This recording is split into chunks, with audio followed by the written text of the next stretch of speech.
Hello guys नमस्ते सबैजनालाई। आज हामी जर्नल इन्ट्री सिक्छौँ विथ अब जर्नल इन्ट्री अब इक्जामको आउने दिन पनि एकदमै कमै छ हैन। सो हल्का टिप्स ट्रिक विथ पनि सिक्छौँ हैन जर्नल इन्ट्री। अब अर्को कुरा के भन्न चाहन्थे पनि अब इक्जामको आउने एकदमै 30 दिन बाँकी छ हैन। अनि हाम्रो बीबीएसको जति पनि हाम्रो सब्जेक्ट छ 5 वटा सब्जेक्टको हरेक इम्पोर्टेन्ट क्वेसन्स विथ एभ्री च्याप्टरको इम्पोर्टेन्ट क्वेसन्सहरू पनि हामी यहाँ पढ्छौँ र कोर्स हामी क्र्याक गर्छौँ। So let's start with journal entry हैन। जर्नल इन्ट्रीको मैले अगाडि नै बनाइसकेको छु कसरी हामीले तपाईले बुझाउँछु भनेर त्यो पहिले नै लेखेर आइसकेको छु मैले। अनि आज हामी यो भिडियोमा मात्रै बुझाउँछु है। सो अब जर्नल इन्ट्रीमा बुझ्नुपर्ने कुरा यो डेबिट र क्रेडिट हो है। अब मेन खेल्ने यही डेबिट र क्रेडिटको होइन। सो डेबिट भन्ने बित्तिकै हामीले रिसिभर बुझ्छौँ र क्रेडिट भन्ने बित्तिकै यो गिभर बुझ्छौँ। यो यति कुरा छ नि अब जस्तै डेबिट भन्ने बित्तिकै रिसिभर भयो, क्रेडिट भन्ने बित्तिकै गिभर भयो। डेबिट भन्ने बित्तिकै वाट्स कम्स इन के आयो, वाट्स गोज आउट चाहिँ क्रेडिट। अब डेबिट भन्ने बित्तिकै एक्सपेन्सेस अर लसेस, क्रेडिट भन्ने बित्तिकै इन्कम एन्ड गेन्स।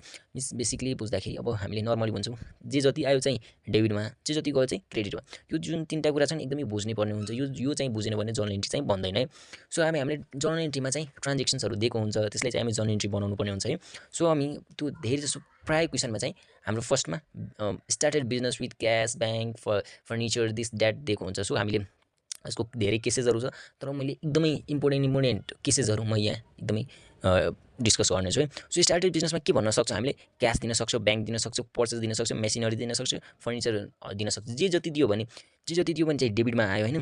डेबिटमा हामीले केले बिजनेस खोल्छौँ, क्यासले खोल्छौँ, ब्याङ्कले खोल्छौँ, पर्चेसले खोल्छौँ, गुड्सहरू भयो होइन त्योले खोल्छौँ होइन, फर्निचर्स भयो त्योहरूले खोल्छौँ। अनि जे जति भयो चाहिँ डेबिटमा, अनि टु क्यापिटल लेखिदिने, क्यापिटल चाहिँ क्रेडिटमा हुन्छ है। अब इक्जाम्पलमा बुझ्दाखेरि हाम्रो जस्तै he started business with the bank balance होइन। अब यो ब्याङ्क ब्यालेन्सले बिजनेस स्टार्टेड गर्यो। अब यहाँ ब्याङ्क ब्यालेन्स 5 लाख या समथिङ मैले त्यो लेखिनँ होइन। So he started business with bank balance भन्यो भने ब्याङ्क ब्यालेन्स चाहिँ डेबिटमा हुन्छ, क्रेडिटमा चाहिँ के हुने भयो, टु क्यापिटल हुने भयो है। अब यहाँ रिजन्समा being business start with the bank balance हुन्छ होइन। मैले यहाँ रिजन लेख्थेँ, अरूमा मैले लेख्दैन। त्यो त्यस्तो अब चाहिने कुरा मात्रै हामी डिस्कस गर्छौँ है यहाँ। अर्कोमा के भन्न सक्छ, यसै स्टार्टेड बिजनेसको केसमा क्यास दिन सक्छ, फर्निचर दिन सक्छ, अब स्टक्स अफ गुड्स दिन सक्छ होइन, बिजनेसमा इन्भेस्ट गर यस्तो दिन सक्छ क्या। सो हामीले क्यास, फर्निचर, स्टक्सहरू चाहिँ डेबिटमा लेख्छौँ, क्रेडिटमा के लेख्छौँ, क्यापिटल लेख्छौँ है। क्रेडिटमा के लेख्छौँ, क्यापिटल लेख्छौँ। अब जति क्यास कति दिएको छ, 2 लाख दिएको छ, फर्निचर 1 लाख दिएको छ, स्टक्स 1,50,000 दिएको छ, क्यापिटल्समा टोटल कति भयो, टोटल चाहिँ 4,50,000। अनि एउटा कुरा जति डेबिटमा हुन्छ त्यो डेबिटको टोटल क्रेडिटको टोटलसँग हुनै पर्छ है, नत्र त्यो मिल्दैन।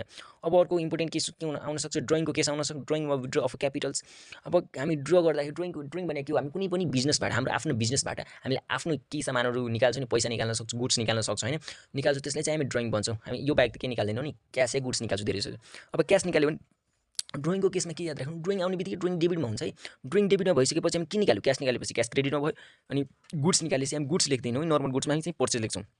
सो पर्चेस एकाउन्ट क्रेडिट हुन्छ है। सो हामी क्यास निकाल्यो सपोज होइन, if the cash withdrawn from the business for personal use होइन। सो ड्रइङ एकाउन्ट डेबिट भइसकेपछि क्रेडिट के हुने भयो, हाम्रो क्यास हुने भयो। हामी के निकाल्यो, क्यास निकाल्यो। अर्को कुरा के हुनसक्छ, अब हामीले गुड्स विड्रो गऱ्यो भने ड्रइङ एकाउन्ट्स डेबिट हुन्छ, गुड्स हामी लेख्दैनौँ, गुड्सको सट्टा के लेख्छौँ, पर्चेस लेख्छौँ, नर्मल गुड्सको सट्टा है। सो पर्चेस एकाउन्ट क्रेडिट हुन्छ। अर्को कुरा के हुनसक्छ, अब अर्को केस हुन्छ, अब हामी बिजनेस स्टार्ट गरिसकेपछि हामी त सामान त किन्छौँ, सामान अब गुड्स पर्चेसको केस आउन सक्छ। गुड्स पर्चेसको केसमा के हुनसक्छ भने, गुड्स पर्चेसको केसमा के हुन्छ, पर्चेस चाहिँ अलवेज डेबिटमा हुन्छ है। यो कुराहरू याद राख्नु। पर्चेस चाहिँ यो 2-3वटा कुरा चाहिँ यो गुड्स पर्चेस अनि गुड्स सेल्समा होइन, योहरू स्टार्टेड बिजनेसहरू एकदम यो रिपिटेड एभ्री जर्नल इन्ट्रिजमा यो रिपिट भइरहेको छैन, रिपिट भइरहेको हुन्छ। सो यो कुराहरू याद राख्नु है।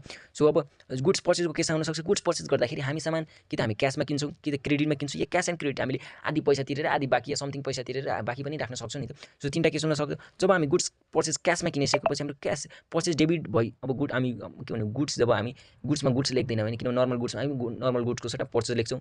अब अर्को हाम्रो आउँछ होइन, जो फिक्स एसेट्समा, त्यहाँ चाहिँ हामीले नामी तोक्छौँ होइन। सो अब समथिङ हामी गुड्स किन्यौँ होइन, सो गुड्सको सट्टा पर्चेस एकाउन्ट डेबिट लेख्यौँ होइन। अनि केमा किन्यौँ, क्यासमा किनिसकेपछि क्यासमा टु क्यास होइन। अब हामी क्रेडिटमा किनिसकेपछि हामी to creditors, purchase account debit वाला टु क्रेडिटर्स भनेको के हो भने, क्रेडिटर्स भनेको एकाउन्ट पेएबल या कुनै इन्डिभिजुअलको नाम दिन सक्छ, कम्पनीको नेम दिन सक्छ है। अब यो भयो। अर्को अब गुड्स बहुत क्यासमा पनि किन्यो, क्रेडिटमा पनि किन्यो। सो पर्चेस एकाउन्ट त डेबिट भइहाल्ने भयो, टु क्यास भयो। अब टु क्रेडिटर्स, अब क्यास हामी कति तिर्यो, कति जति बाँकी छ होइन, त्यो यहाँ लेख्छौँ। अब सेल्स अफ गुड्स, मैले के भने जहाँ पर्चेस आउँछ त्यहाँ सेल्स आइहाल्छ। सो सेल्स अफ गुड्समा के हो, यो नर्मल गुड्सको लागि होइन, सेल्समा चाहिँ अलवेज क्रेडिट हुन्छ, सेल्स अलवेज क्रेडिट होइन। सेल्स हामी सामान बेच्यौँ नि त्यतिखेर क्रेडिट हुन्छ। फेरि सेल्स रिटर्न डेबिट हुन्छ नि। सो सेल्स क्रेडिट भएपछि सेल्स रिटर्न डेबिट हुने भयो। पर्चेस चाहिँ डेबिट भएपछि पर्चेस रिटर्न चाहिँ के भन्ने भयो, क्रेडिट हुने भयो। सो यहाँ पनि सेमै के छ, हामी कि त सामानमा क्यासमा बेचौँ, कि त क्रेडिटमा बेचौँ, कि क्यास र क्रेडिट दुवैमा बेचौँ। सो क्यासमा बेच्दाखेरि cash account debit to sales भयो, सेल्स क्रेडिट भएपछि डेबिट। अब हामीले क्रेडिटमा बेचिसकेपछि डेबिट एकाउन्ट्स डेबिट लेख्छौँ टु सेल्स एकाउन्ट क्रेडिट है। अब दुबईमा बेचेपछि क्यास एन्ड क्रेडिट दुबईमा बेचिसकेपछि डेबिट एकाउन्ट डेबिट हुने भयो, क्यास एकाउन्ट डेबिट हुने भयो टु सेल्स एकाउन्ट भयो। अब हामीले पर्चेज रिटर्नको केसमा पर्चेज रिटर्नमा के एउटा याद राख्नु कि पर्चेज रिटर्न चाहिँ अलवेज क्रेडिटमा आउँछ, पर्चेज चाहिँ डेबिटमा भयो, पर्चेज रिटर्न चाहिँ क्रेडिटमा भयो है। सो पर्चेज रिटर्न क्रेडिट भइसकेपछि यहाँ टु पर्चेज रिटर्न लेखिहाल्यौँ। अब केमा हामी पर्चेज रिटर्न गऱ्यौँ, अब हामीले क्रेडिटमा गरिसकेपछि क्रेडिटेड हुन्छ, क्यासमा गरिसकेपछि क्यास हुन्छ है।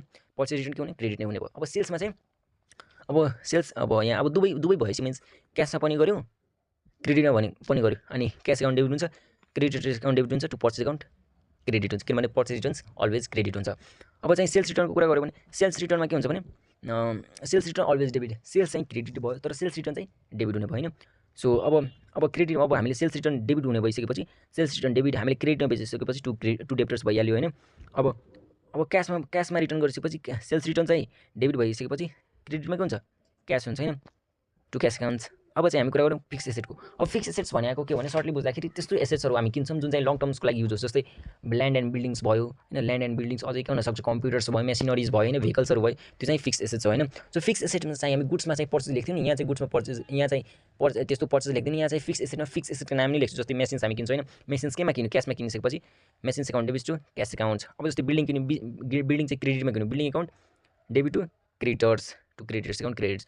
अब कम्पनी चाहिँ कस्ट इफ द कम्प्युटर, अब कम्प्युटर 50,000मा किन्यो, कम्प्युटर एकाउन्ट हामी यो फिक्स एसेट हो नि, त्यही भएर नाम लेख्छ computer account debit to ABC company. अब डिप्रिसिएसनको कुरा गऱ्यो भने डिप्रिसिएसन अलवेज डेबिट आउँछ है, डीबाट डेबिट। सो डिप्रिसिएसन फिक्स एसेटमा लाग्छ, अनि फिक्स एसेट चाहिँ क्रेडिटमा हुने भयो, डेबिटमा चाहिँ के भयो डिप्रिसिएसन हुने भयो। So depreciation account debit to fix asset credit होइन। अब फिक्स एसेटमा जे हुनसक्छ, फर्निचर हुनसक्छ, कम्प्युटर हुनसक्छ, भेहिकल्स हुनसक्छ, मेसिनरिजहरू हुनसक्छ है। जस्तै डिप्रिसिएसन अन फर्निचर, अब डिप्रिसिएसन एकाउन्ट डेबिट भइसकेपछि क्रेडिट के भयो टु फर्निचर एकाउन्ट्स कति 15,000 होइन। अब डिप्रिसिएसनसँगै एप्रिसिएसन आउनु भयो, अब डिप्रिसिएसन डेबिट भएपछि एप्रिसिएसन के हुन्छ क्रेडिटमा हुन्छ।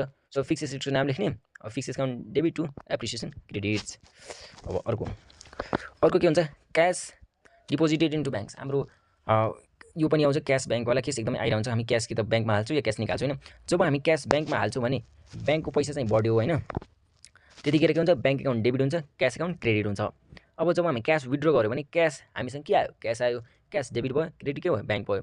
अब डिस्काउन्टको पनि आउँछ होइन, डिस्काउन्टको केस के आउनसक्छ कि त हामी डिस्काउन्ट कसैलाई दिन्छौँ कि त डिस्काउन्ट कुनैसँग लिन्छौँ। अब क्यास डिस्काउन्टमा के हुन्छ भने डिस्काउन्ट जब हामी डिस्काउन्ट कसैलाई दिन्छौँ, डिस्काउन्ट कसैले डिस्काउन्ट एलाउड गरिसकेपछि डिस्काउन्ट एकाउन्ट डेबिट हुन्छ टु डेब्टर्स। अब एकाउन्ट यो डेब्टर्स भनेको एकाउन्ट रिसिभेबल होइन, कसैसँग हामी डिस्काउन्ट दिन्छौँ भने यहाँ के हुन्छ भने डिस्काउन्ट एकाउन्ट डेबिट हुन्छ टु डेब्टर्स क्रेडिटेड हुन्छ है। अब डिस्काउन्ट जब रिसिभ गर्छौँ नि हामी, त्यो भनेको हामी पे गर्नु पऱ्यो भने क्रेडिटर्स एकाउन्ट डेबिट हुन्छ टु डिस्काउन्ट क्रेडिट हुन्छ। अब हामीले यो अब लास्टतिर आइसकेपछि यो ब्याड डेप्टको केस आउनसक्छ है। ब्याड डेप्टमा के हुन्छ, अब ब्याड डेप्ट भइसकेपछि डेबिट भयो, तर ब्याड डेप्ट रिकभर भनिसकेपछि क्रेडिट हुन्छ है। ब्याड डेप्ट डेबिट टु डेब्टर्स होइन, यो भयो। अर्को भनेको के हुन्छ ब्याड डेप्ट रिकभर भनेपछि ब्याड डेप्ट रिकभर के हुन्छ क्रेडिटमा हुन्छ। अब हामीले क्यास अब केमा हामी गर्छौँ क्यास ब्याङ्क, त्यो भनेको क्रेडिट भयो है, डेबिट भयो सरी, बुझ्नु भयो नि। ब्याड डेप्ट रिकभरको बेलामा के हुन्छ क्रेडिटमा हुन्छ टु ब्याड डेप्ट रिकभर्ड क्रेडिटमा भयो होइन।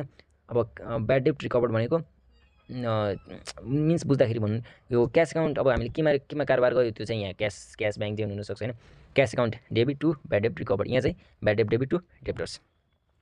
अब जस्तै इक्जाम्पलमा होइन ब्याड डेप्ट एमाउन्टिङ आरएस 1000, अब ब्याड डेप्ट्स यो मात्रै छ भने ब्याड डेप्ट्स यहाँ चाहिँ 1000 भयो, टु डेब्टर्स भयो 1000। अब यहाँ चाहिँ भयो नि Mister Yana was our debtors for 10,000 become insolvent and paid only 7,500। अब होइन 7,500 मात्र दियो, कतिमा 10,000मा होइन।